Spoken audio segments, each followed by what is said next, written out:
Why are you so antisocial? Because I'm trying to get it. Why are you staying on the basketball court so much? Because I'm trying to get it.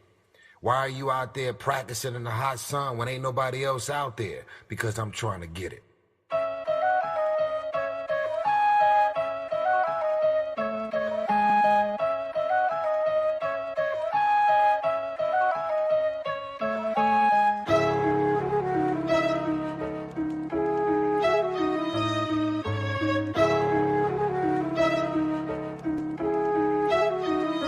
Storm.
Storm.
Why is this name so hard? How the fuck did you come up with this name, Yeet? I'm not gonna lie, it was kind of just like some high shit.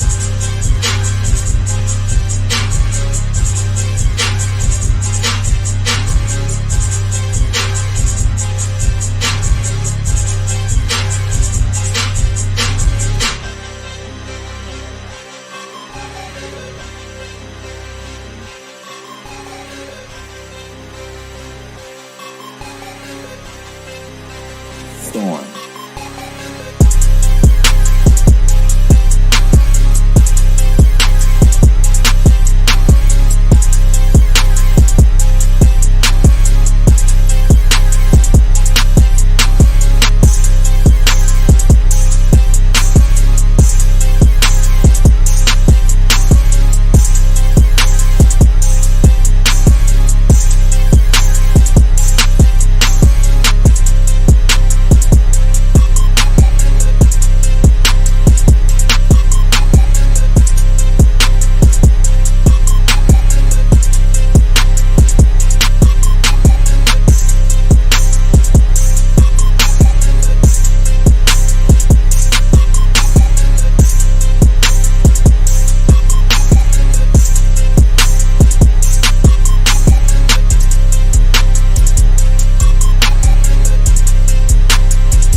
And welcome to another episode of the Phin Outta NFL podcast. I got my brother from another mother, Rodman, in the building.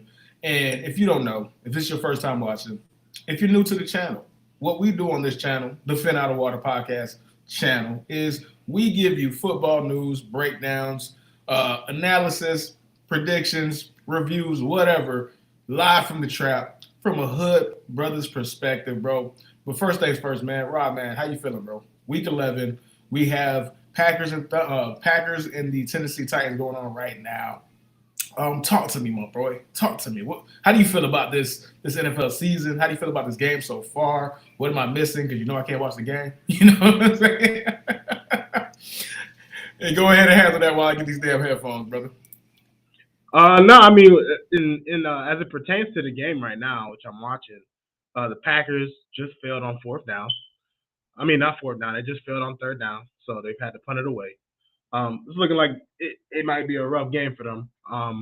But I got to tell you, man, this NFL season has been a treat. It's been so unpredictable. So many teams from last year who you thought were going to be really good just ended up being terrible.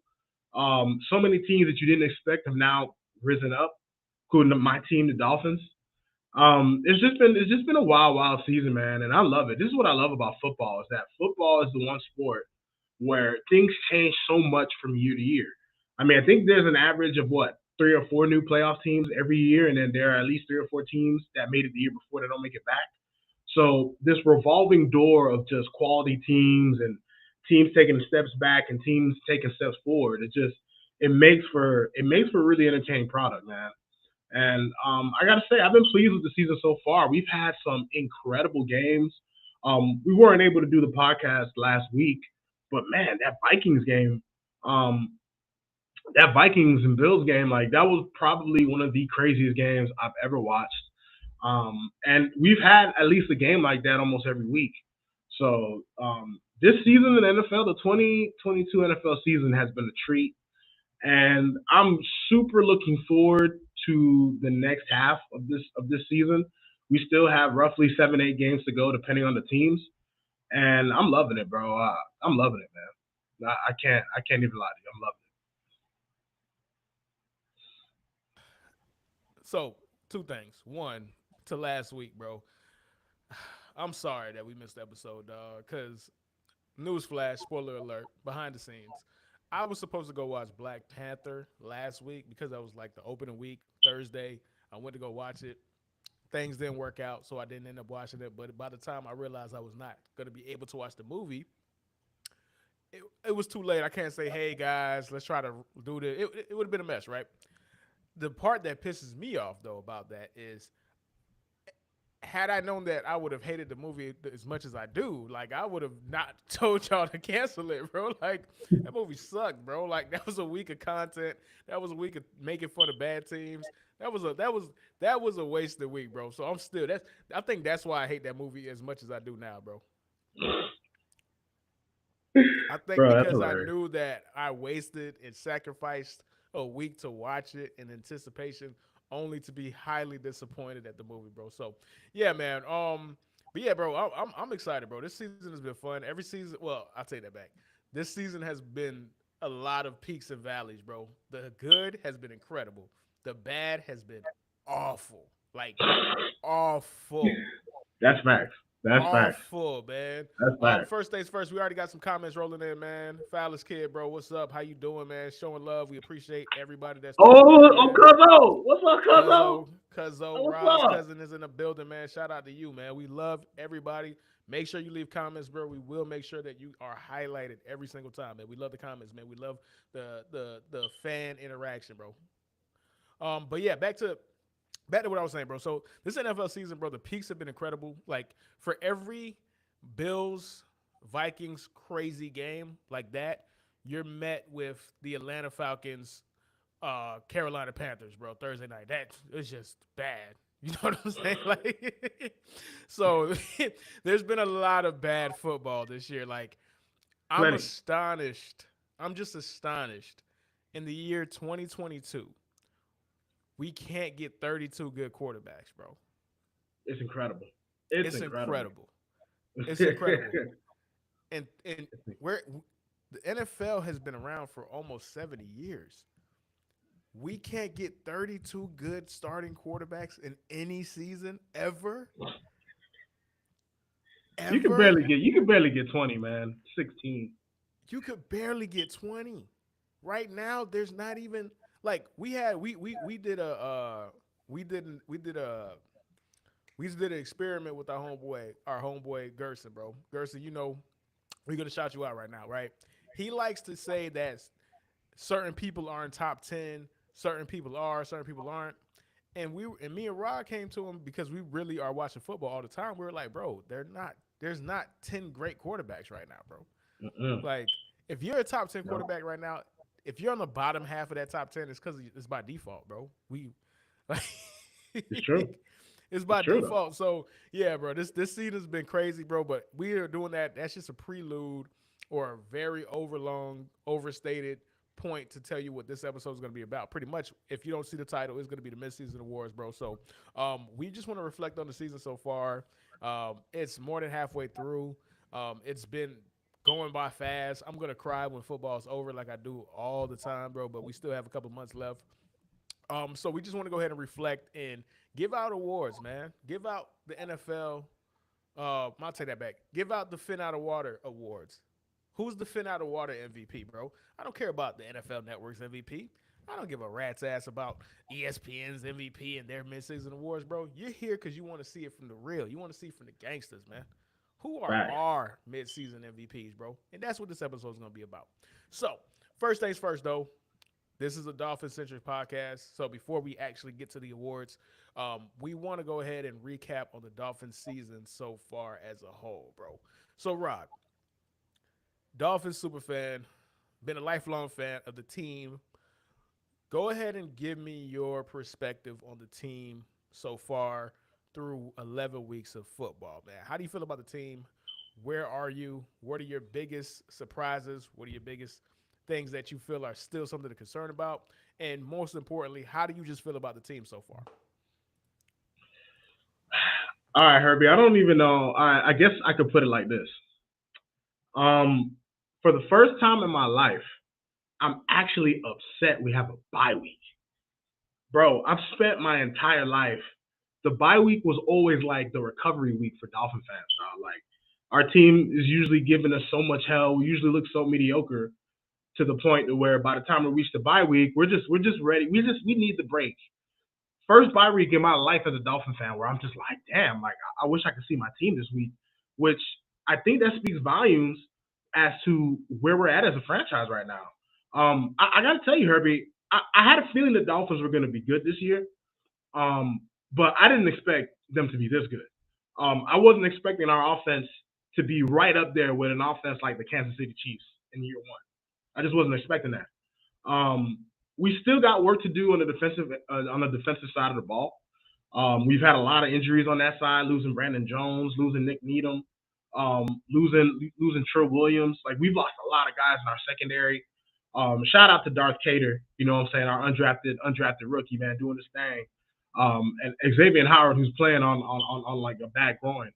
But I mean, as concerning as the defense is, against the Browns, you could kind of see that the Bradley Chubb acquisition is starting to pay dividends. That's the game where we blitzed the least, and we were still able to get pressure, get some sacks. So I think the Bradley Chubb addition is going to be a really big move.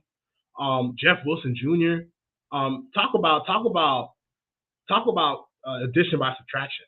We trade away Chase Edmonds, and we get a guy who could be our best running back. Dude, like the things that the Dolphins have done this season, the moves that the front office has made. The way the offensive line has played. Tua's only been sacked twice since he got back, and that came in one game. It's just, we've been doing so many impressive things this season.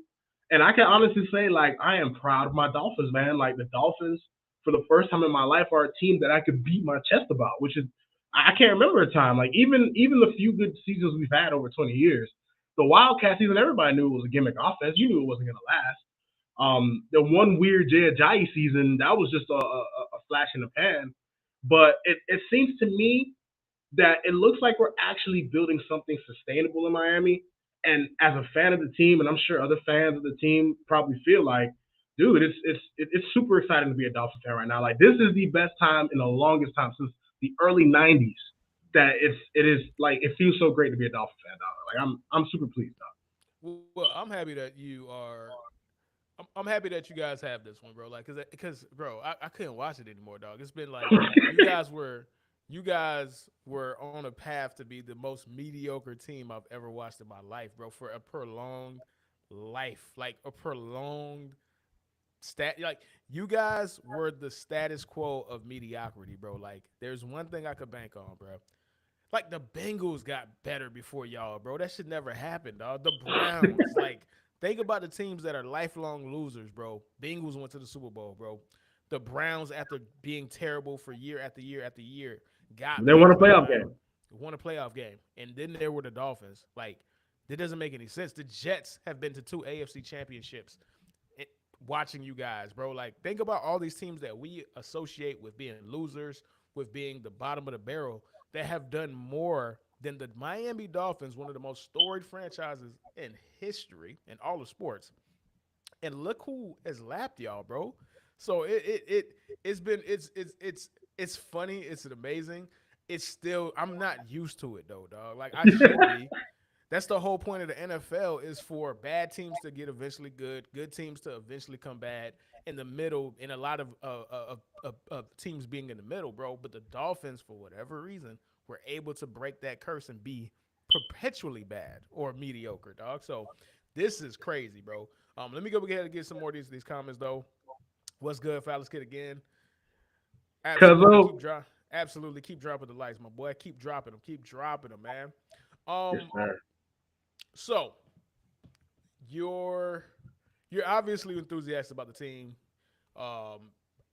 Just like you said, bro, I'm kind of like, I was mad. Like, I was mad when I realized that the Dolphins were on a bye week, bro. I'm like, damn, I want to talk about the Dolphins, bro. Like, How crazy is that, right? How crazy is that? You're not even a Dolphins fan. I'm not even a Dolphins fan, bro. But listen, I like watching good offense, bro. And your offense at this point is just, it's a behemoth, dog. Like, yeah, it is scary. It is eventual. You guys, I guess against the Browns 2 weeks ago, you guys went down 7-0, right? And you immediately met that 7 points with 7 points in the first quarter. Like, right. The Dolphins scoring 30 points is inevitable. And I can't fathom that. That is so weird. You guys, and here's the best. And here's the best part. You're the Eastern version of the Kansas City Chiefs, bro.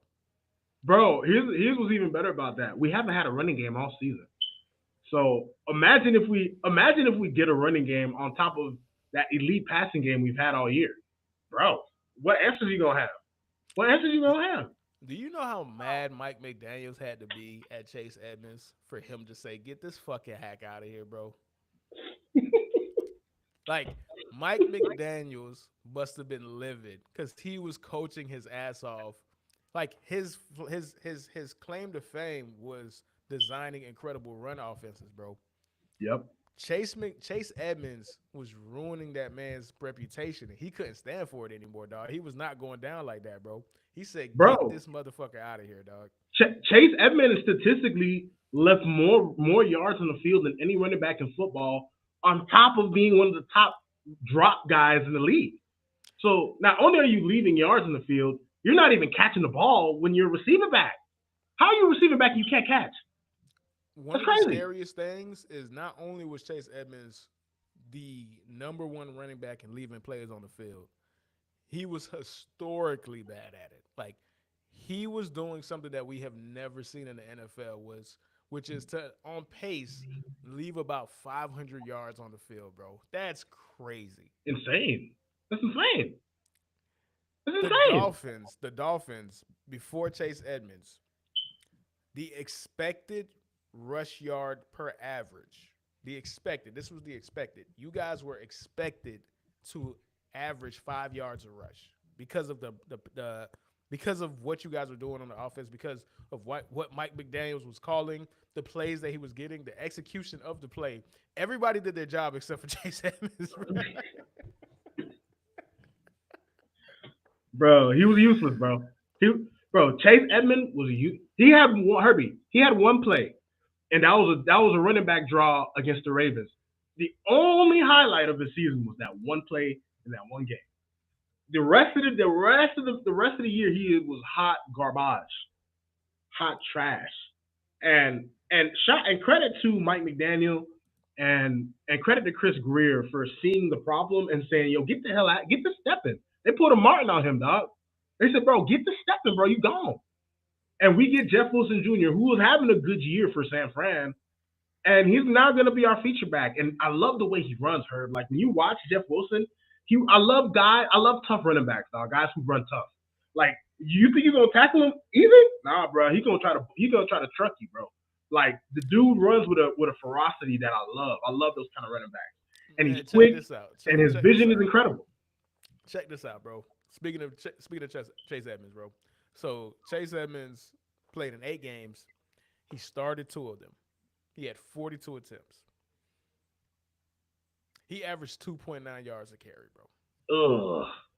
Jeff Wilson came in, and he's already averaging 6.5 yards a carry, bro. Just like that. Just like that, bro. Scheme fit is a real thing, people. Scheme fit, and I thought any running back could ball behind this running scheme. We were proven very wrong. Oh yeah, 100%. Very wrong. Not every running back can run well in this scheme, and it's already the proof is already in the pudding 2 games in.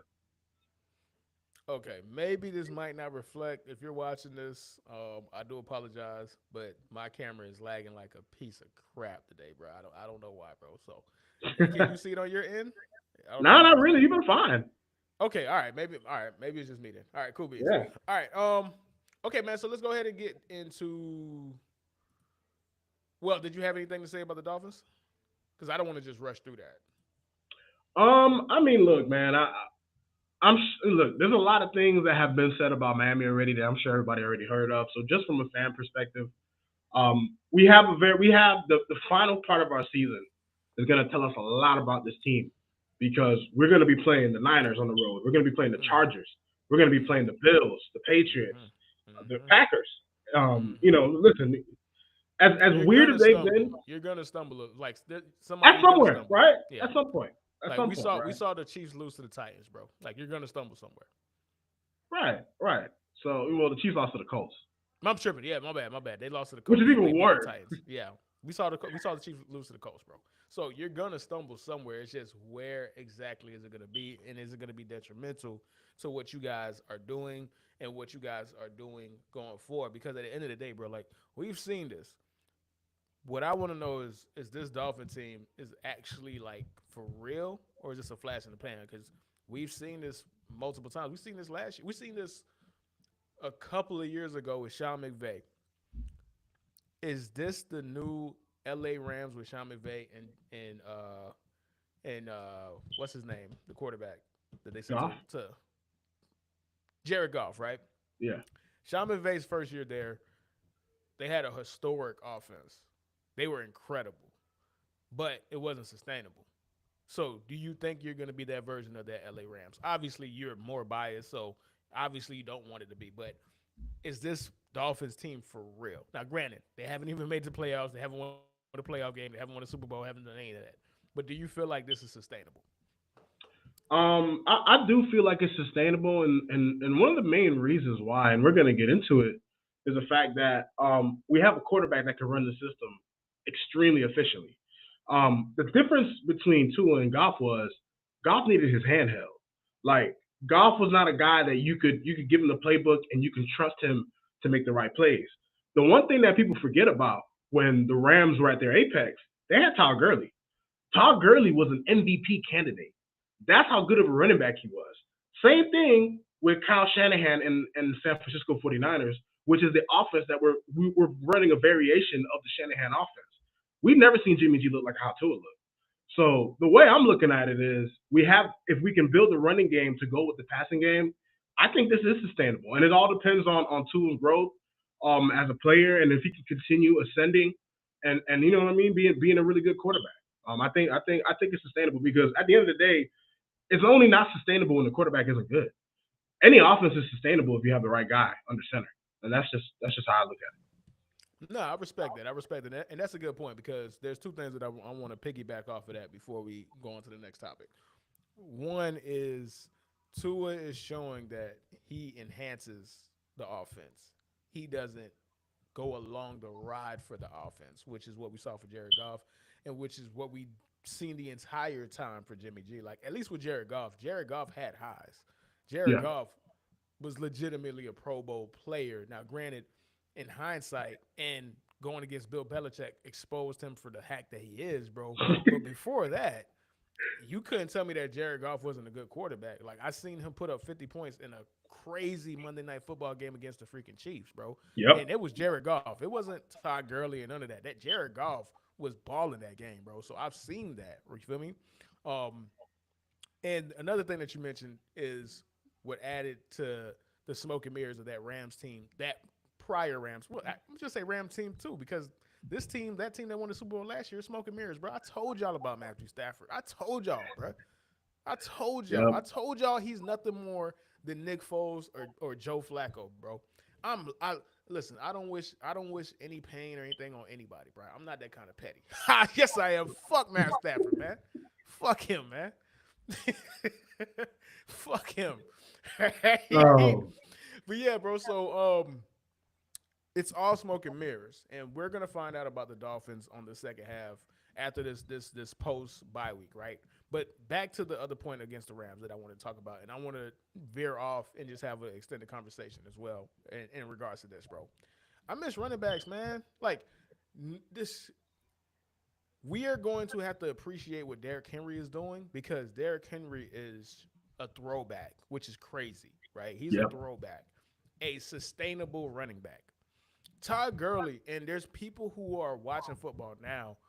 Todd Gurley is a relic to them. Yep. When he was drafted in, I want to say 2015 or something like that. Hold on, let me pull up his draft right now, dog, because this is on the fly. I wasn't expecting to have this conversation, guys, so I do apologize for that. But let me go ahead and get his career. Like, it's crazy what happened to Todd Gurley, bro. I feel so bad because he was so fucking good. Oh, he was, bro. He was not only a joy to watch. He was just an incredible running back. The guy wasn't he was in the MVP conversation. Back. Like he was an incredible running back, bro. And for him to just like disappear, Yeah. like nobody wouldn't even let him just hang on, bro. Like he wasn't good enough to just hang on. Like was he that bad, bro? Like was his peak? Like think about this, bro. I was right. 2015. He got drafted in 2015, bro. Rookie year, 1,100 yards. 2016, it was okay. And then 2017, bro. And that's when everything came together. That's when Sean McVay came around. And this is the year that this man had, bro. 1,300 yards, 13 touchdowns, 788 yards receiving, Rodney. Oof. So he had And 2,000 yards. touchdowns. He had He had 2,000 yards. 2,000 yards from scrimmage, 2,093 yards from scrimmage, 19 touchdowns, was first team All Pro, Offensive Player of the Year, and he's done. He was done in 2020. He hasn't been on the roster in 2 years. He had degenerative knees. I think that I was reading about that. Yeah. He had degenerative knees, but it's like that is heartbreaking, bro. Yeah, that's true, man. That's sad. You never really It's think about heartbreaking, what dog. you missed, dog. Like this man had 2 years of dominance, and then he was out of the league 2 years after that, bro. That's crazy, bro. And it just makes me think of all these other running backs, dog. It's just like think about it, bro. What happened to Beanie Wells, bro? Do you remember that? Do you remember that person? He did. He Larry disappeared. Yep. Larry Johnson. Who was the guy from the Houston Texans, bro? That just disappeared, bro. Oh, it wasn't Steve Slayton. It was Arian Foster. Arian Foster disappeared, bro. Poof. Magic trick, nigga. David Blaine out of there. Yeah. Gone out of a hat, bro. Gone. And it's just like that's the era that we came up on, especially if you play Madden, bro. You picked the team that had a dominant running back when you played Madden back in 2005, 09, 06, whatever, right? Like Right. I miss running backs, bro. Like I miss it. Yeah.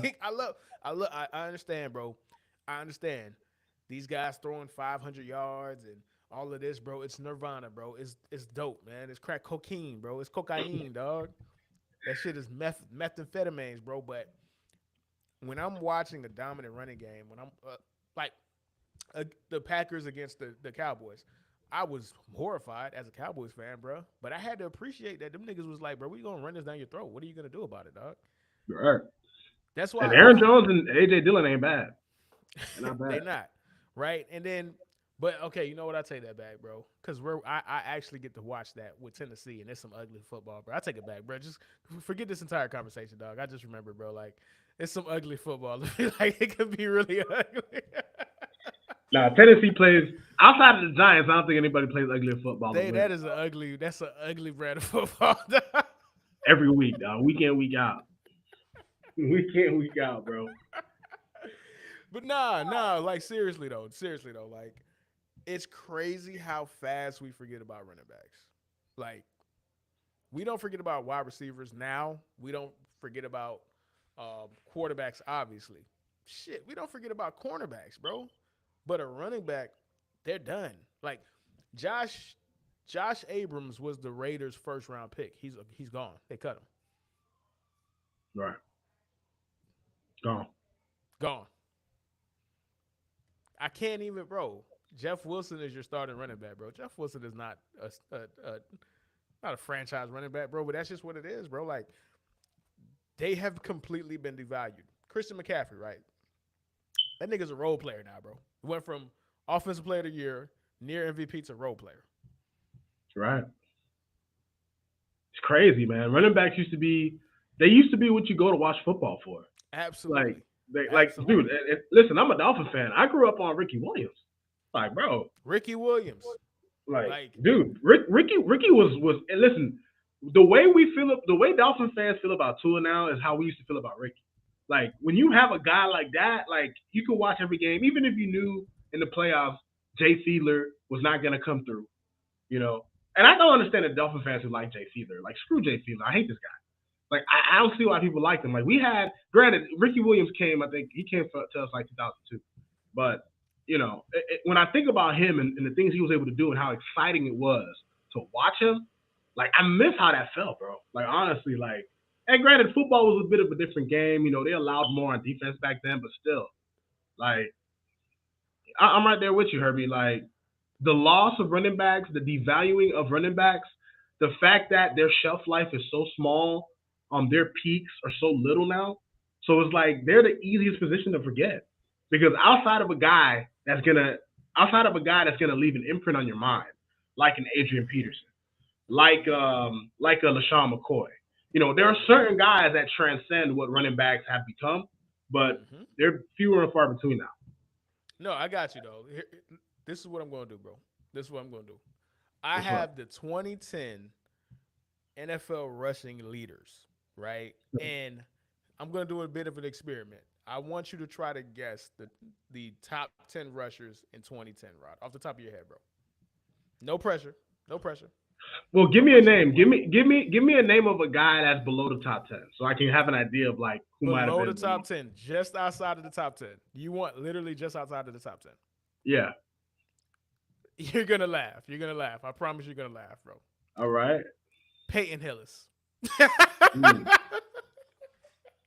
Okay.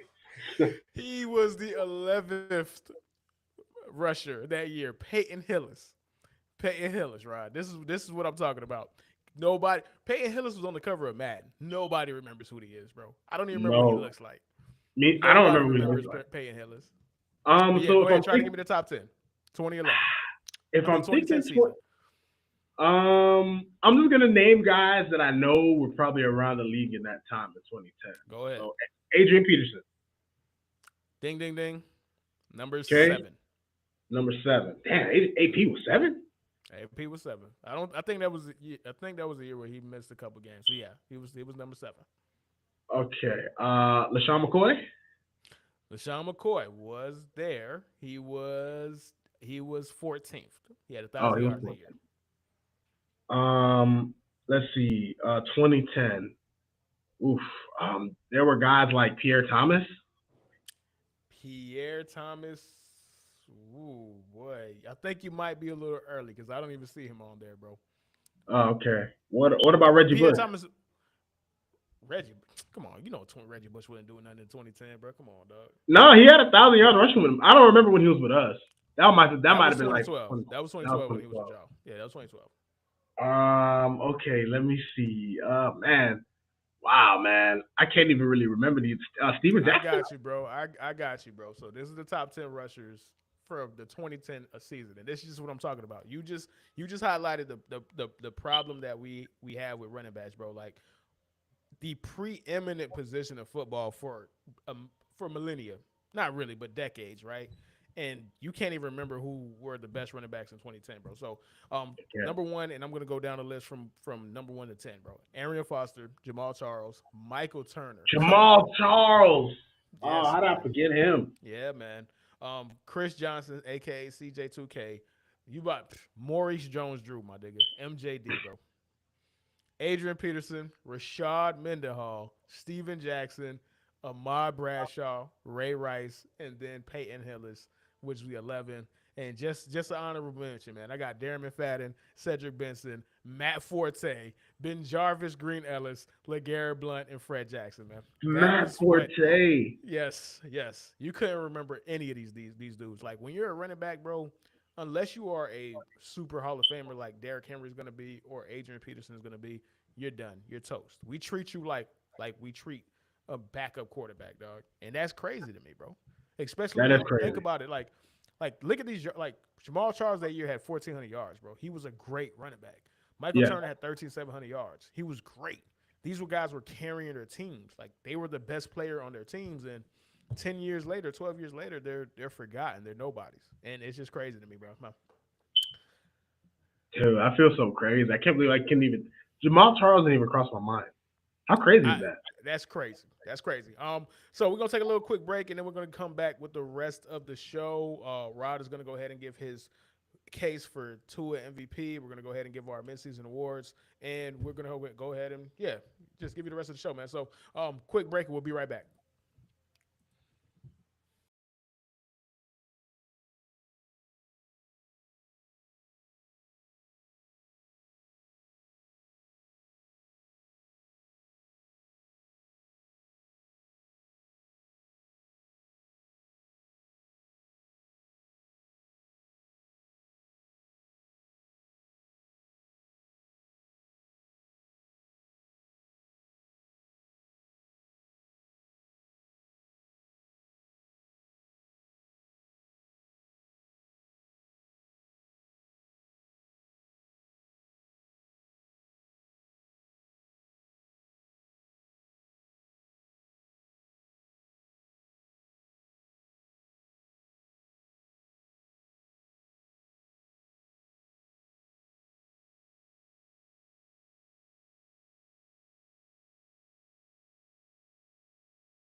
All right, man. We are back, man. Back again. Right, let's get into it, man. Back again, man. We back at it like crack addicts, man. So let's go ahead and get right into it, man. So next topic that we're gonna go ahead into is a topic that's gonna go ahead and add to the conversation that we're talking about in regards to our midseason awards, man. So this has been a tight MVP race so far in the 2022 NFL season. First, it was Josh Allen's to lose, and he lost it in fantastic fashion. Then beautiful fashion. Then it was next in line with Jalen Hurts. And then he went ahead and laid an egg against the Washington Commanders, bro. So now, by most accounts, the person who is squarely in the lead for the MVP so far, I mean, we still have plenty of football to play. Anything can happen. Is Patrick Mahomes. Leads the league in passing, leads the league in passing touchdowns, bro.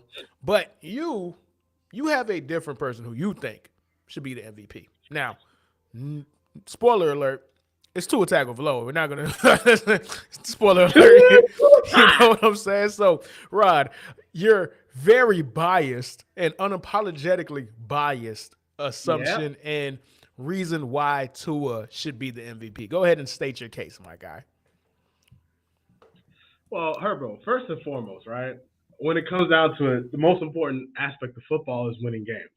So if we were to start anywhere, we start with the fact that when Tua doesn't play, we don't win.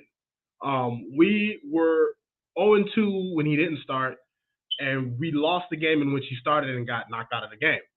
So when he plays, we win. But it's deeper than that, right? Because it's more than just him just being in the lineup. In the two previous years under Flores, he was 14-8 as a starter, Herbie.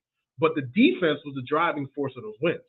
Anybody who watched the Dolphins can tell you that. You know what I mean? That's the truth. This season, Herbie, Tua is playing phenomenal football. I got some numbers here for y'all, and y'all tell me if these numbers aren't MVP worthy. Tua has a passer rating of 118.4, which is first in the league. His third down passer rating is 149.8, which is the highest passer rating for third down that's been recorded since 1991 when they started tracking it. His fourth quarter passer rating, 123.2. His red zone passer rating, first in the league. In the red zone, Tua has thrown 14 touchdowns to 0 interceptions. My guy, Josh Allen, over there in Buffalo, he got 3 red zone interceptions, 2 in like the last game, and he got some red zone fumbles. Just keep that in mind. Yards per attempt, 9.13. But the crazy thing about the season 2 has happened, Herbie, is not just that he's putting up good numbers this year. His numbers stack up with numbers of top quarterbacks in the past 10 years. Tua's passer rating is third best in the past 10 years. His third down passer rating is first. His fourth quarter passer rating is 7. His red zone passer rating is 7. His yards per attempt is 4. In the past 10 years, when you look at some of the best quarterback seasons, Tua is actually putting on a virtuoso of a season. Herbie, the guy has 7 touchdowns on third down and 0 picks. In the fourth quarter, on third down, in the red zone, Tua has been as efficient as you want any quarterback to be. And I know, listen, I get it. When you look at the quarterback position, you got to take all the factors, right? Part of the reason why Josh Allen has been the MVP front runner is not just the fact that he has evolved as a good passer, but he can use his legs. Lamar can use his legs. Hurts can use his legs. And that's an aspect that Tua doesn't really have in his game. Tua doesn't really have an arm with the strength of Mahomes or Rodgers or Herbert. But the thing about Tua that I think we're starting to see, thanks to Mike McDaniel and what he's been able to do to bring it out of him, there was a reason why the guy was considered the number 1 overall pick out at some point, Herbie, prior to that hip injury. And it was the cerebral part of the game. The way Tua is playing right now, Herbie, like people say things like he's throwing the ball to the guys 5 yards and they're making plays. Herbie, Tua ranks in the 20s in yards after catch. 37.7% of his passing yards have come off of yak. Like, he's throwing that shit downfield. And he's been incredibly efficient. His ability to recognize what he's seeing pre-snap and confirm what he's seeing post-snap, his processing has been so quick that a lot of times when people watch the Dolphins, they think like guys are running wide open. And to credit Mike McDaniel and the talent that we have, there are plays where niggas are open. But a lot of the plays where niggas look open is because Tua's throwing guys open, Herbie. If you go, I implore you to go to watch any Dolphins game Tua's played this year. And when he's releasing the ball, I want you to pause the screen. And more often than not, when you're looking at the field, everybody's covered. He's already throwing the ball while niggas are still covered. He has been excellent at throwing with anticipation. His arm talent, his special arm talent ability is to be accurate, and he's been just better and better. And the guy's playing winning football. He's been money on the money downs, the money quarters, the money zone in the league. I mean, I'm sorry, man. Like, and the Dolphins don't win when he doesn't play. That's an MVP if I ever heard one. Rod, that is an incredible case that you laid down.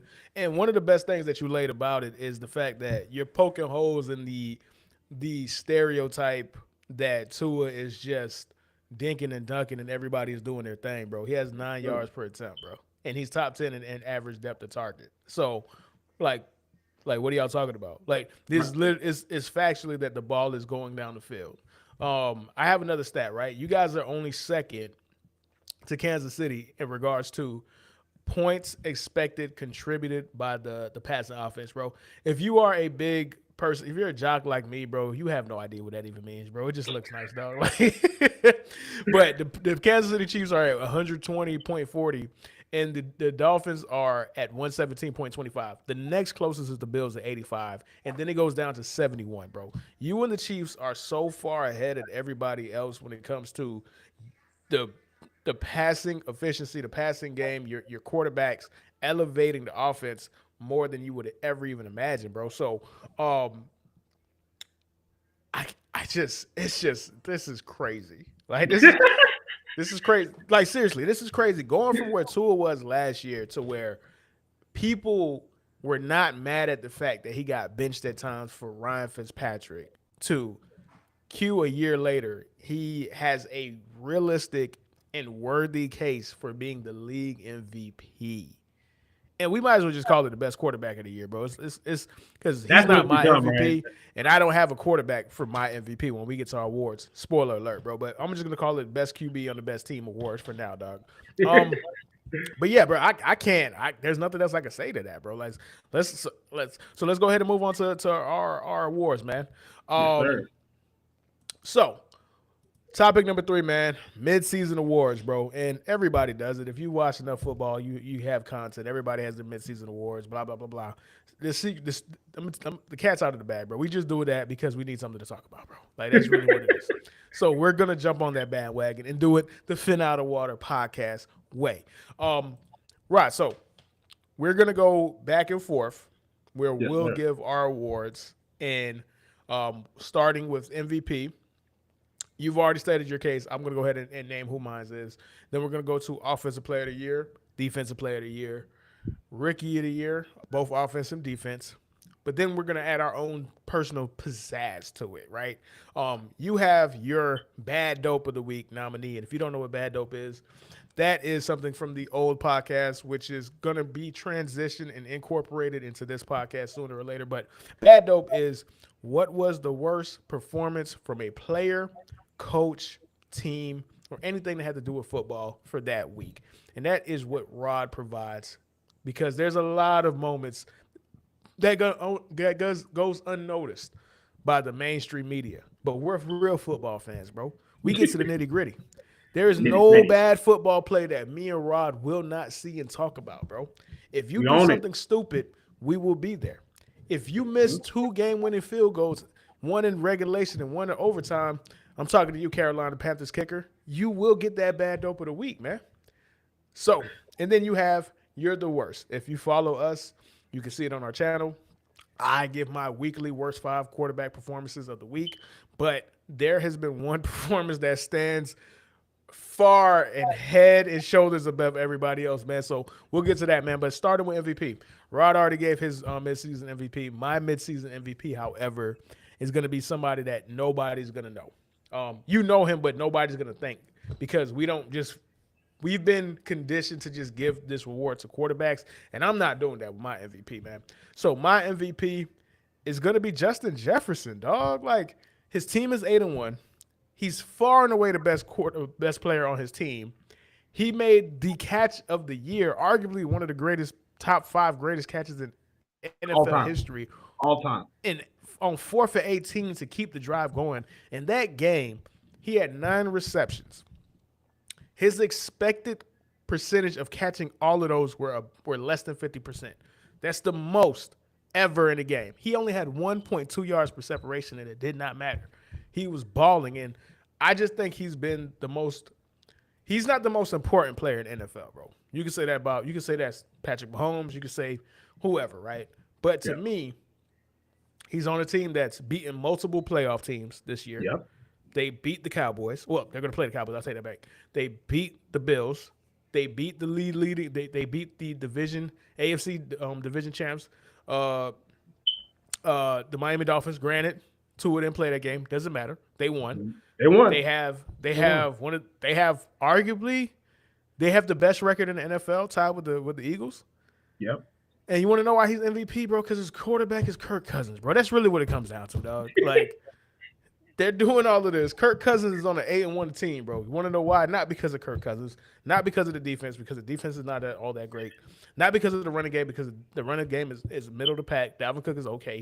He had moments. No, it's because of Justin freaking Jefferson, bro. So Justin Jefferson is my MVP, bro. He might not be everybody's MVP. It might be taboo to say a wide receiver's MVP. I don't give a shit, bro. Like, let's let other players get this award, bro. Like, it shouldn't just be the MVP is a quarterback and then you guys could have offensive player of the year. No, bro, it's MVP. That means everybody. It could be a fucking kicker. If a kicker is the best kicker and he's making 100-yard field goals, bro, he's the fucking P, bro. Like, let's bring it back to all the players, bro. So Justin Jefferson is my MVP, man. Rod, who is your offensive player of the year, sir? My offensive player of the year, this you're gonna call me a homer for this one, man. But I'm gonna go with my boy Tyreek, dog. I'm going with my boy Tyreek, man. Listen, man. Tyreek Hill is on a 1,000-yard pace, dog. I mean, 2,000-yard pace. 2,000-yard pace. Yeah, 2,000-yard pace, bro. What more can you say about that? He has been a revelation of sorts, and part of the reason why I'm giving him this award isn't just the numbers, Herbie. I'm gonna use a basketball analogy for this one. Tyreek Hill to me reminds me of Stephen Curry, in that just his mere presence on the field makes that much of a difference. The space that you have to afford, the space that's given to other members of the offense, and he plays with Waddle, so he gets that in return. So that's a part of the reason why he's having the season he's having, and I got to put him up there right now. He's my offensive player of the year now. Justin Jefferson is my second pick.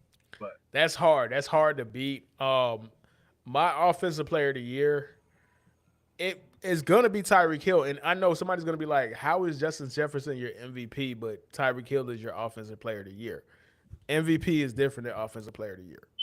Tyreek Hill is, by statistically, just the raw stats. If you want to get to the advanced stats, then you can argue a little bit. But statistically, Tyreek Hill is having a better offensive year than than Justin Jefferson. So he's going to be my offensive player of the year. Rod, you already laid it out. I don't have to add on to it, bro. Like, the man's on pace for the most receiving yards of the season, bro. Now, granted, he had an additional 17 yards, whatever. You know what I'm saying? I mean, it's an additional 17 game, but it doesn't matter, bro. Like, dominance is dominance, bro. And he's plenty dominant, man. He's got 1,200 yards already. Plenty dominant. Plenty. All right, so, defensive player of the year, Rod. Who you got? You know, I was looking through guys, and I was thinking about maybe going with Matthew Judon, but I gotta go with Michael Parsons, Herb. Like, the guy's just been smart. Because I figured that's probably who you're gonna go with because he's your guy. And but it's the obvious, bro. Like, when it's that obvious, there's nothing you can do about it, bro. It's like, bro, it's like you can't. It's like I wanted to have a different pick, but like I watch him on Sundays. I watch film breakdowns of him, and he's so impressive, man. Like, just how good of a player he is, just how much teams just don't know what to do with Michael Parsons. That's part of the reason why teams have been trying to run the ball down your throats, because they're not trying to deal with him. So, it's just he's been so impressive this season, man. He's got to be the defensive player of the year, dog. Yeah, you know me. I'm biased, but I'm not biased to the point where I'm delusional, bro. Like, So this is not a homer pick. This is just the obvious pick, bro. Like Yeah, it leads is. the league in pass rate, pass rush win rate, leads the league in pressures. He has 8 sacks. He's allowed to actually be an edge rusher this year, bro, and he's still dominant, bro. But here's one of the things that makes him special, right? So if you look up his stats in regards to his coverage stats, bro, he's only been wait a minute, I'm tripping. This is the thing about it. His average depth of target when he's targeted is only 1.2 yards.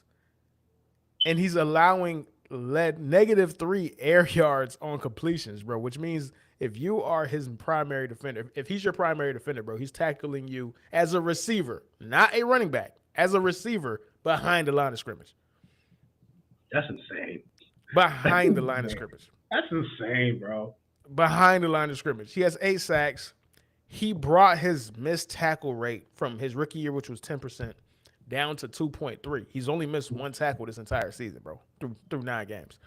Incredible. Like, he's been really freaking awesome. Like, he's been really freaking good.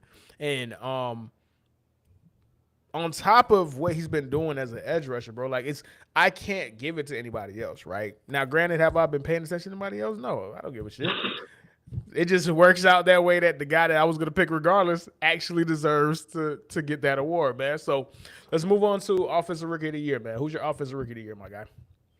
I'm mulled about this a little bit, but I think my Offensive Rookie of the Year is going to be Kenneth Walker from the Seahawks. He has been far more impressive than I think anybody thought coming out, and he has been a big part of that offense. Now, Geno, listen, I'm not taking anything away from Geno. Geno is having an incredible season, like, and to the point where you makes you look at the Jets organization like, bro, y'all actually had a quarterback, you just didn't know what to do with him.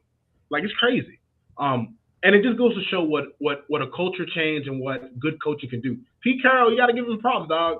You got to give Pete Carroll props. But when you look at Kenneth Walker and what he's been able to do for the Seahawks this season, I think he's well deserving of Offensive Rookie of the Year.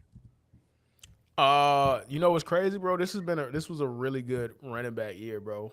My guy's gonna be the guy from the Texans, bro. Dameon Pierce, man. Like, he's been good. You wanna know why? Because he's on the fucking Texans, man. Like, they don't have to worry about anybody else but him, and he's still doing his thing, bro. So that's gonna be my guy, bro.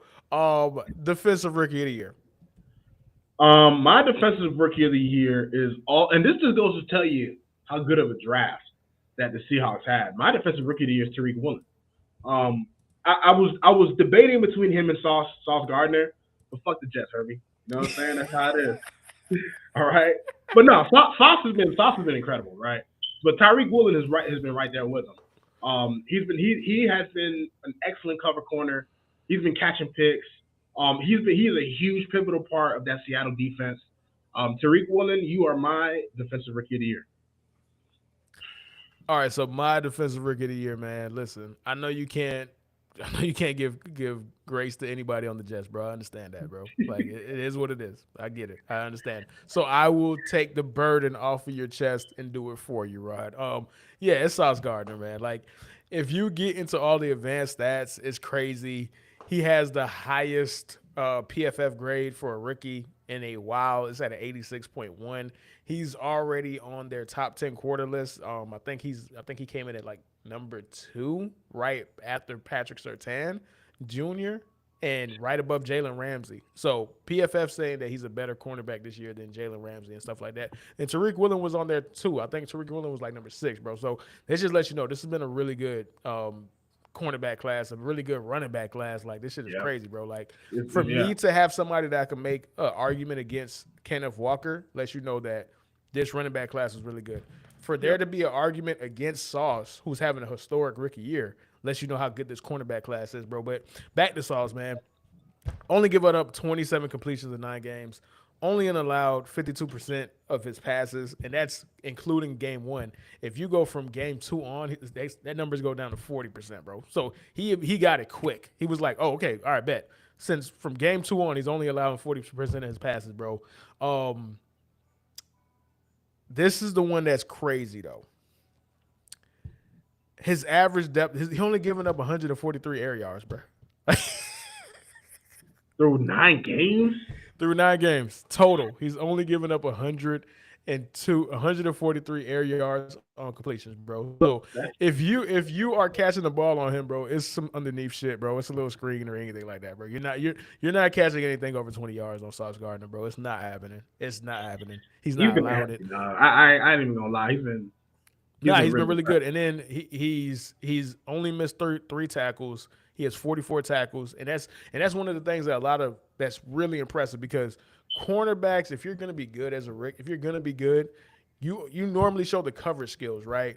But you don't know how to tackle. Either you don't know how to tackle or you don't want to tackle. So for him to have 44 tackles on the year lets you know that he's showing that he wants to be a part of the run game, and that's a part of the reason why that Jets defense has been really good, bro. So, but yeah, so Sauce Gardner is my mid-season defensive rookie of the year. That could change. Tariq could come. Somebody else, Aiden Hutchinson could come. Who knows, bro? But right now, it's going to be Sauce Gardner for me, man. This is good rookies this year, bro. It was actually no. Like the high has been really, really high. Yeah. But there's been a lot of mid, bro. Yeah. It's been a lot of mid, bro. Like it's been a lot of mid. Like the wide receivers are okay. The linemen, like Aiden Hutchinson, even though he has 5 sacks, he hasn't been really that good. The guys that the Jags took, he's shown flashes, but he hasn't really been that good. Drake London only has like 200 yards receiving, bro, because they don't trust Marcus Mariota to throw to anybody, dog. So RIP to Drake. Kyle Pitts, not anybody, bro. Man, they don't even throw to Kyle Pitts. They don't even throw to him. You got Kyle Pitts and you don't want to throw it. They really hate Marcus Mariota. Yeah. All right, man. So now let's get all the cute shit out the way, man. Let's get to the real deal, man. The real awards, man. I do because I forgot. I didn't realize we weren't doing these. I got 2 other ones I wanted to say. Go ahead, Coach of the Year, Brian Daboll, because I was thinking Mike McDaniel, but the only reason why I gave Daboll the edge is because he's winning games with who? You got Saquon, but then you got Daniel Jones. Who's he throwing to? The fact that they've been able to win games, I watched a video. I watched a couple of videos on like the way he schemes his offense for Daniel Jones and Saquon. And I gotta say, man, he's been impressive. And my comeback player of the year was Saquon. Oh clearly, yeah, I forgot about those. But yeah, I would go Mike McDaniels, but comeback is definitely Saquon, bro. Yeah. For sure. Yeah, definitely for sure. All right, man. So the real awards, man. What people have come here to be a part of, man. What the people want. This is what the people want, man. That was just because we got to, right? But you political shit. Political, all that crap. Political BS, right? This is what you're here for, man. You are here to hear Rod's bad dope of the week. Bad dope of the year so far. And you're here to hear you're the worst quarterback so far, man. Rod. So, who are your nominees for bad dope, man? Refresh my memory. What have been some of the worst moments in the NFL season so far, my guy? Oof, man. I'll list you my nominee. I'll list you the other guys who didn't make it, and I'll let you know who deserves the award. A couple of my nominees are just organizations, like the Colts. The Colts definitely have been a part of bad dope of the year, just as a whole. Like their team has been a mess. Their owner hired an NFL analyst who has never coached college or football in his life. Okay, like that's a 3-7 record in high school. 3-7 record in high school as a coach. This man can't even win it. And they gonna get him. They gonna get Jeff Saturday. Just as bad as them, the Raiders, who lost to the Jeff Saturday Colts in his first game. The Raiders have just been a complete shit show this season. They are 0-6 in close games.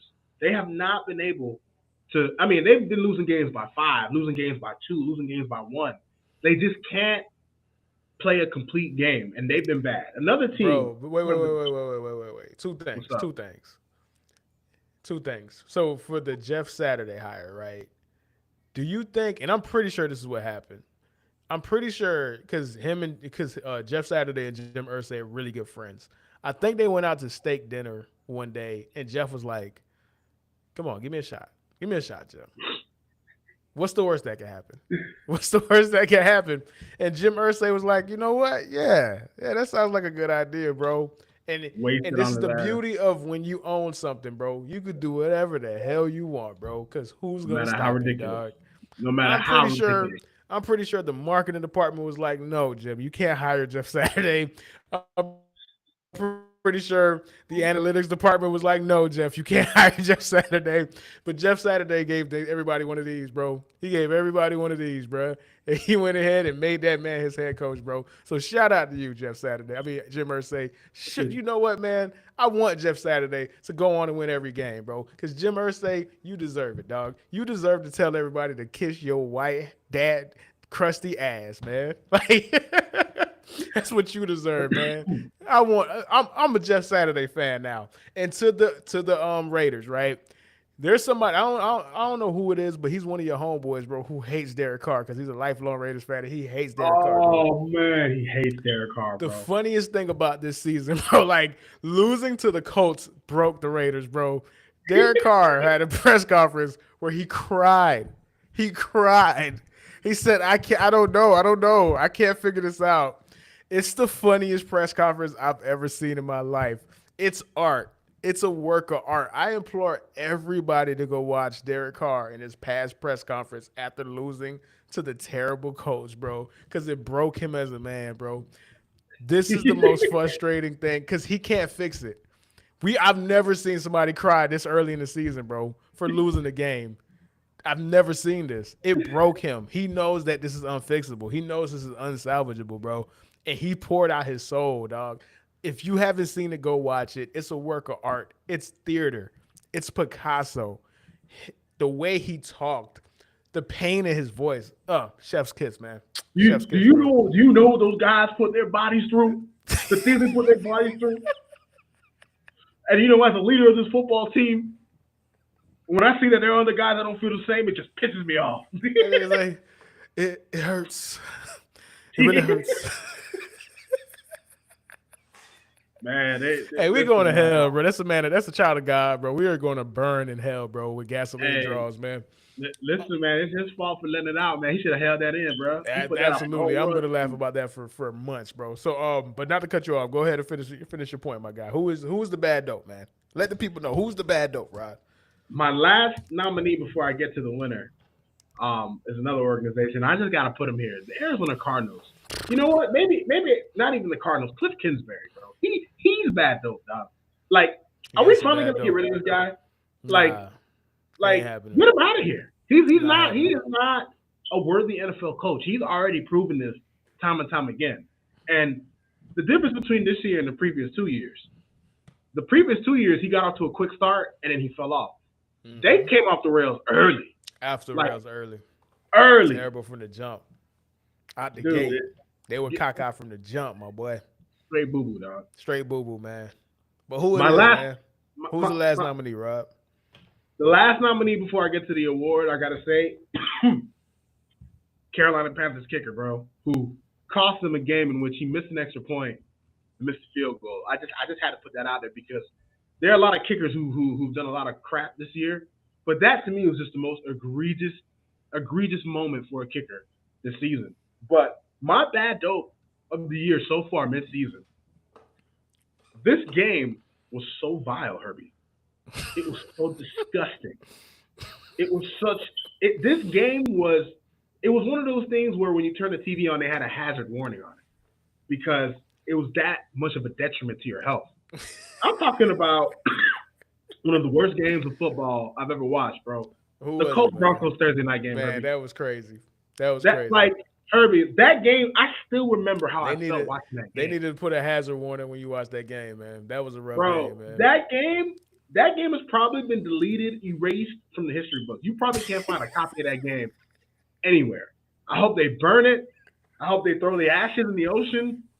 I never even want to.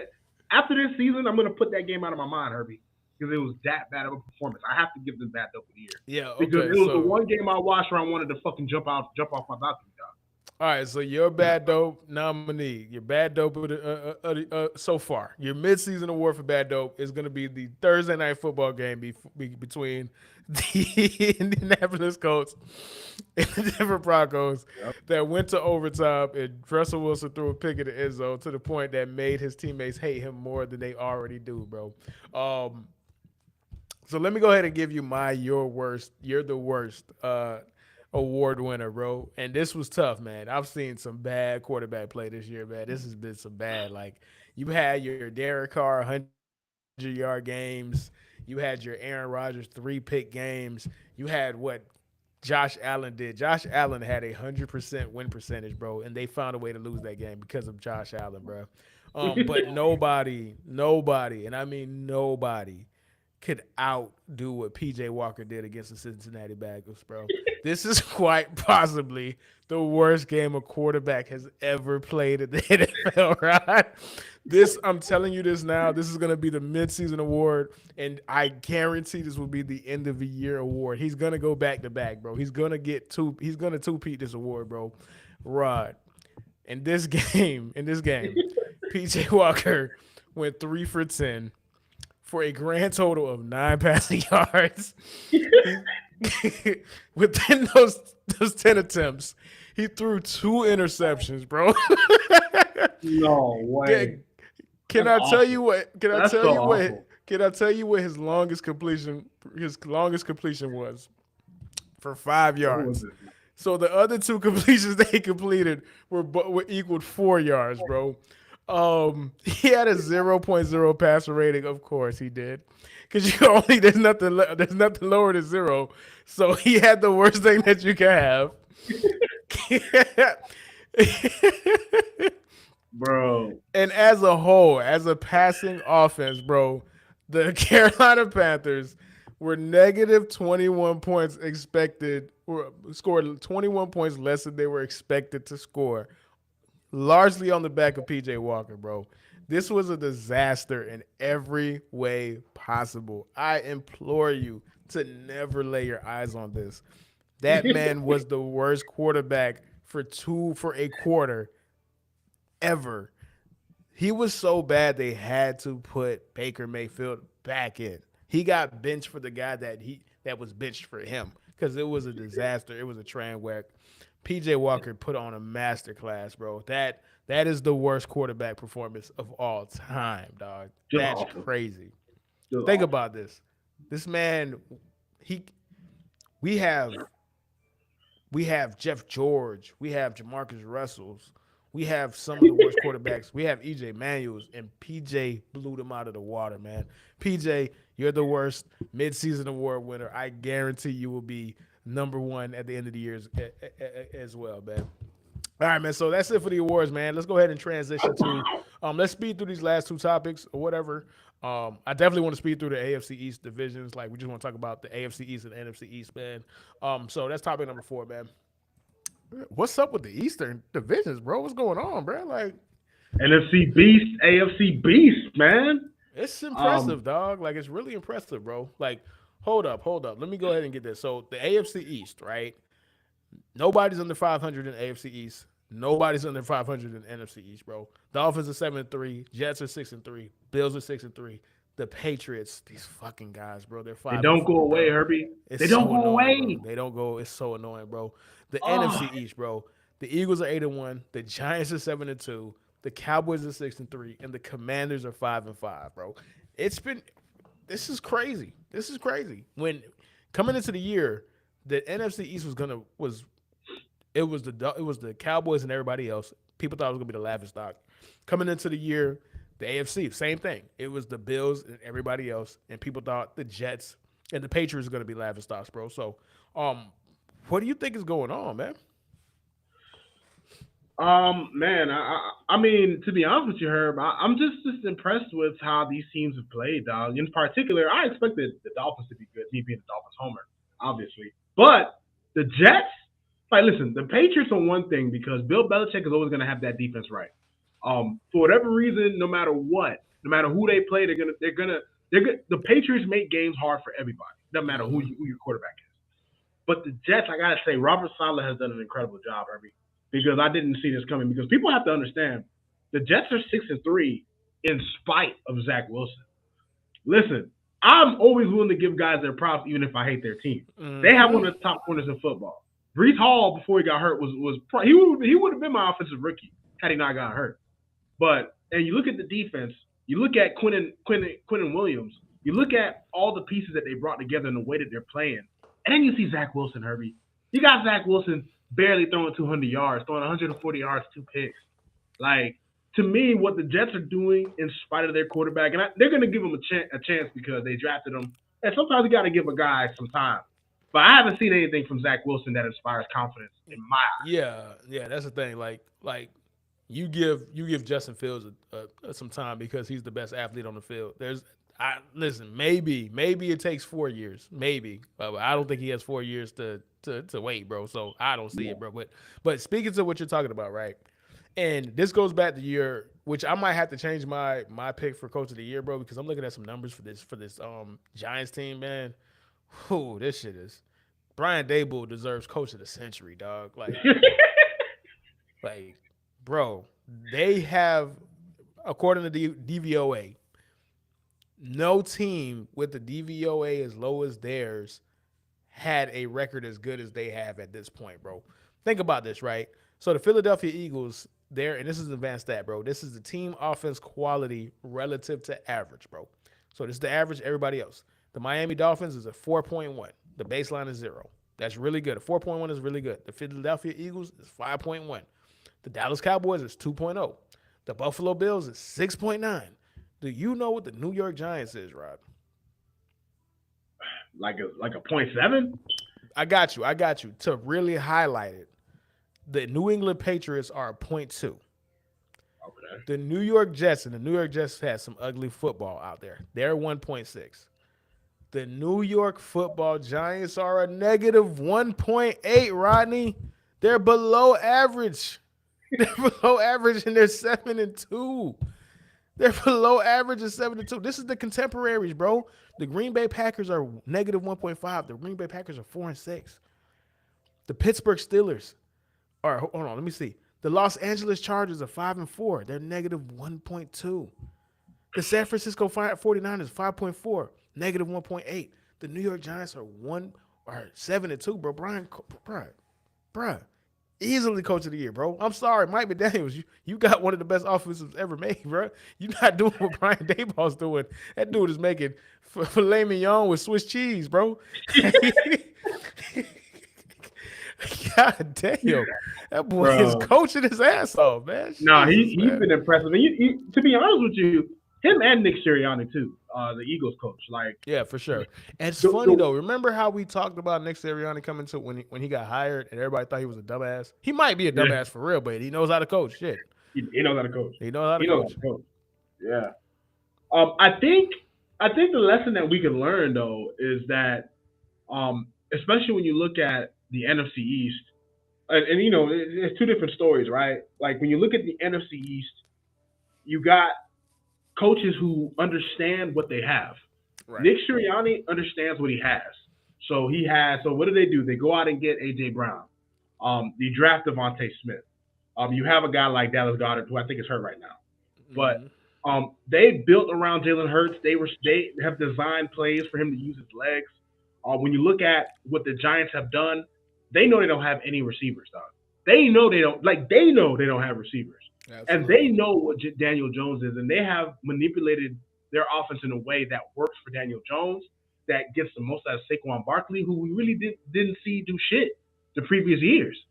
So when you look at the coaching master classes that are going on in the NFL, it's the reason why people look at Josh McDaniels and go, get the fuck out of here. Because you got guys who are coming in and they know what to do with their personnel. And you're seeing that in the NFC East. You're seeing that in the AFC East with Robert Saleh and the Jets. Bill Belichick always plays good defense, even though the Patriots offense has been, man. The Patriots offense, man, is like when you're in the kitchen cutting onions, dog. You just want to cry when you're watching these niggas on offense like this year, bro. But their defense is always stout, and they're always going to give teams problems. And it just goes to show, like, when you look at the Dolphins and you look at Sean McDermott and the Bills with all the injuries that they have, and they're still one of the top teams in the league. I think the biggest difference between the East divisions, the Beast divisions, and everybody else is that we probably had the divisions with the best coaches. All Like, right. Right. like And not to cut you off, but I think that's going to be the best way to transition into the next topic, right? Because to highlight that, and we're going to go ahead and really reinforce that opinion and that perspective that you just laid out on topic 5, which is Brian Flores versus Mike McDaniels. And you mentioned it, man.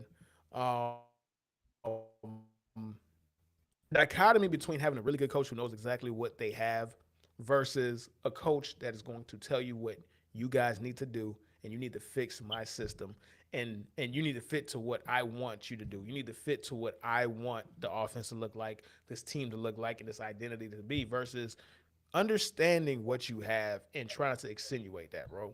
The Beast divisions all have coaches except for Mike McCarthy that do that. Except for Mike you guys McCarthy. have talent though. That's what helps. Yeah, you. we You got have talent, right? Like Yeah. I could make the case that Ron Rivera is making filet mignon with ribeye steak out of apples, bro. Like Yeah. the Washington Commanders have a negative 2.3 quality percentage, bro, and they're 5-5. They're literally 500, bro, with Taylor Heineke. Like, yeah, like there's some good coaches in the Beast divisions, bro, except for Mike McCarthy. But there's some really good coaches, man. But yeah, back to topic 5 though, man. Brian Flores versus Mike McDaniels, and there's nobody that could give more insight than you, Rod. Just talk to me through the differences that you see besides the obvious ones, which is the offense is infinitely better, the morale is infinitely better. But what are the little things that people who don't know or don't follow the Dolphins, what are the differences that you can educate them on in regards to the differences between those teams, or between the team between those coaches? I'm sorry. Well, if the funny thing about Mike McDaniel and Brian Flores is that they're literally on opposite sides of the coin. Like, you couldn't find two coaches that are so different from each other. And I think part of what made Brian Flores' tenure not last as long as it could have is I think the biggest difference between the two is that there's a stubbornness to Flores to where when Flores was a part of the Dolphins, he was the kind of guy who was like the buck starts with me and it stops with me. You know, he wasn't a guy that was open to suggestions. He played favorites, especially on the defensive side of the ball. So he kind of inspired a toxic environment that people didn't know about. And I don't really want to crap on Flo too much because Flo had back-to-back winning seasons for us. So that's not something many of our coaches have done in the past 20 years since maybe like Jimmy Johnson. So or Dave Wanstead, I think might have been the last one. I think it was Dave.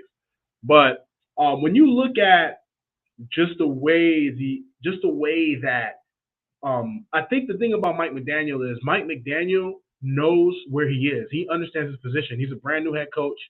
He's a guy who is open to things. He's open-minded.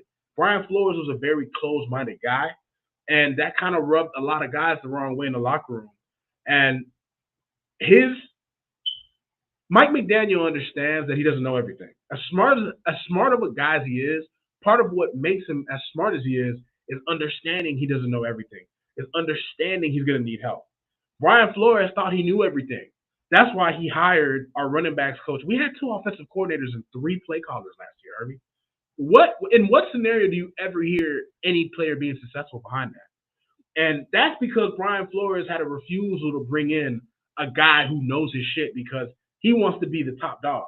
Whereas Mike McDaniel is okay with delegating things because he knows he can't do everything.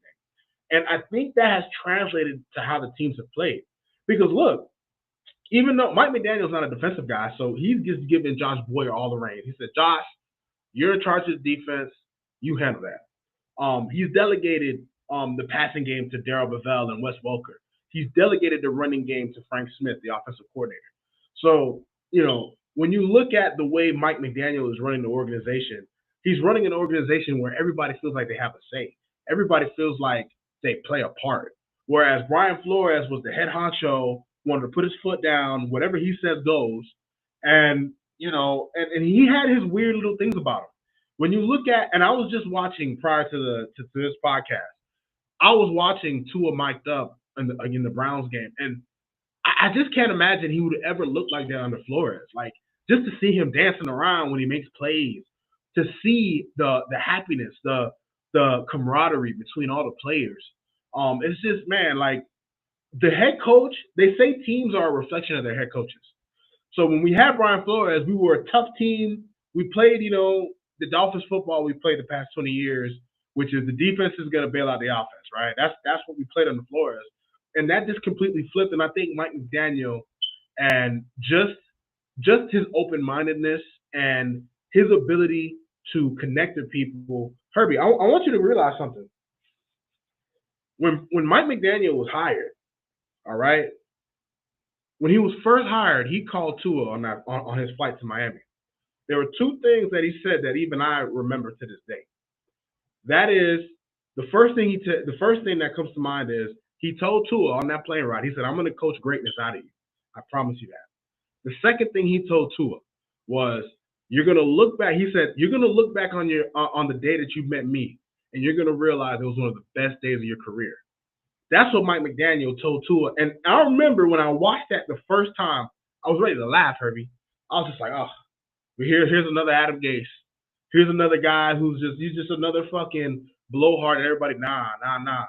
Mike McDaniel might be a prophet, bro. And just that alone tells you the kind of person he is and what he's willing to sacrifice and what he's willing to do. Brian Flores would have never done that. Hell, he drafted Tua and immediately hated him. So when you look at just the approaches that both guys taken and the results that we have now gotten from both, it just goes to show you, man. I think this new wave of coaches, guys who can connect with these players, guys who are young and innovative, that's going to be the way to have success moving forward. I look at a guy like Justin Herbert, Herbie, who's playing with Brandon Staley. What a wait! Like, get this guy a coach, bro. Sean Payton needs to go to the Chargers or something. Like, get Justin Herbert an offensive-minded guy. He's not. Come on, man. Like that, you gotta. I think the new way to move in the NFL, Herbie, when you have a young quarterback, you gotta draft an offensive-minded guy, someone who's open-minded, innovative, and someone who's willing to kind of test the limits of what we know of football, like Mike McDaniel. Absolutely, man. And I don't want to go ahead and just beat people over the head with stats, bro. But I want to go ahead and just give a idea, just real quick, give people an idea of the differences that Mike McDaniels or the Dolphins under Mike McDaniels and the Dolphins under Brian Flores, bro. So here's a couple of the stats, man. The 2021 Dolphins, bro, it's just a passing offense or just an offense in general, bro. They were ranked 22nd. They only had 206 first downs passing. They only averaged 5.6 yards an attempt, 21 touchdowns and 14 interceptions, bro. Didn't even break 4,000 yards passing, bro. And if you compare that to the 2022 version, bro, third in overall offense, they have 144 passing first downs already. They went from 5.6 yards per attempt to 8 yards per attempt. 21 touchdowns already to 7 interceptions, bro. The offense is different. But the thing that I really want to highlight is the difference of Tua Tagovailoa. Under Brian Flores, he was an average quarterback, bro. Like, it's just he was an average quarterback, man. 200 yards a game,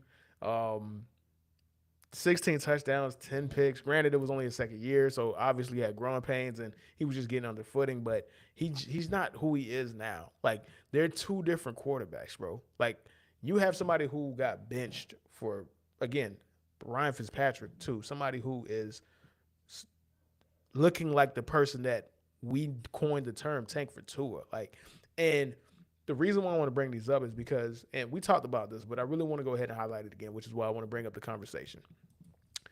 The real reason why I want to talk about the difference between those two guys is the fact that because so many people were invested into the gossip, the drama, and everything involved in regards to how Brian Flores was fired, because he is a person of color, because there seems to be bigotry, racism, and prejudice involved. Nobody is going back and saying, maybe the Dolphins were right. Maybe Stephen Ross was right to fire him.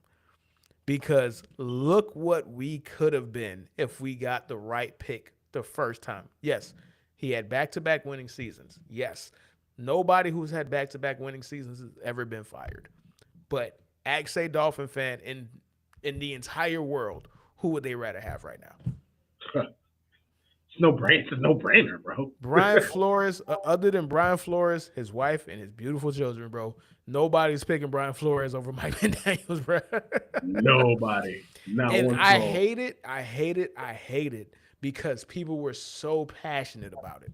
People in the media, people on the forums, the people who are not really, well, I'll say that, but not the people in the forum. The people who really don't even care about the Dolphins, don't give a shit about the Dolphins, have never tuned into the Dolphins, had the most to say about the situation, were mad, were very loud about how angry they were, about how wronged he was. But now that it's kind of obvious that he was holding this team back, it's beyond obvious that he was holding Tua Tagovailoa back, it's crickets. And I don't like that. Keep that same fucking energy.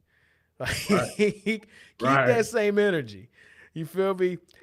I had people like saying that the Dolphins were race. Like, it's a hard thing to throw racism on somebody. And it's even harder when the person that he had the biggest issue was also black, Chris Greer. Right. So it's so hilarious, dog. Black on black crime going on in an organization, dog. So listen, I want to see when people are actually going to have that conversation. I don't think we're going to get it. I still think it's hilarious that it's obvious that the Dolphins did the right thing, and all they had to do was sacrifice a first-round pick, their credibility, and a year of their owner. But hey, nobody remembers that. Nobody even thinks about that, bro. If the Dolphins were bad, though, if Mike McDaniels was not this awesome, you guys wouldn't have heard the end of it. Oh my God. They would have never let us live, bro. Never, man. Never. So, all right, man. With that, though, we're gonna go ahead and close out, man. Another excellent episode, man. Thank you again, Rod. Appreciate you, my brother. Bro. You already know. Man. And we will see y'all next week, man. Deuces, man. Deuces.